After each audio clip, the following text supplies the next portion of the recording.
Active हो गए। उनका राडार जैसे एक्टिव हुआ, फिर उनके भी हमारे 80 विमान गए थे, तो उनके 120 विमान हवा में आ गए। तो बहुत कम लोग जानते हैं, जैसे हमने 4th पीढ़ी का राफेल खरीदा है 36, तो ऐसे ही 40 विमान के आसपास चीन ने उनको भी 4th पीढ़ी का J-10C विमान दिया।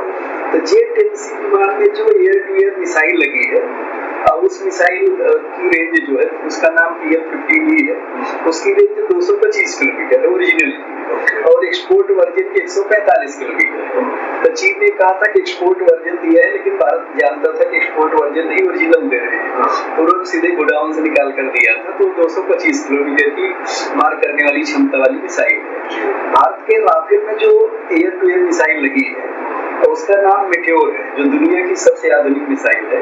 इसको यूरोपियन यूनियन मतलब फ्रांस, जर्मनी और ब्रिटेन ने मिलकर बनाया है, तो उनकी मानी जाती है, और अमेरिका ने भी F-35 में इन मिसाइलों को लगा रखा है। तो मेटेओर मिसाइल के कारण 300 किलोमीटर तक उसकी मारक क्षमता है, और उसकी गति बहुत ज्यादा है, 4.5 है, ध्वनि से 4.5 गुना अधिक है, मैक 4.5 है। इस कारण उसके सामने कोई विमान आएगा नहीं। बाकी विमानों, हमने खुद की जो मिसाइल है DRDO द्वारा विकसित अस्त्र 1 करके है, अभी MK2 और MK3 तैयार हो गई है। तो MK1 जो लगी है वो 160 किलोमीटर की रेंज वाली है, लेकिन इसकी जो गति है पूरी दुनिया की मिसाइलों में सबसे ज्यादा है, 5+ है।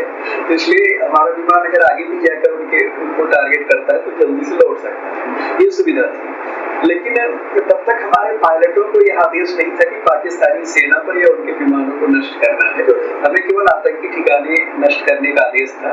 इसलिए हमारे पायलटों ने उनके विमानों को नॉक करने के बाद भी नहीं मारा, नहीं तो उनकी पूरी वायुसेना जो है उस दिन खत्म हो सकती थी।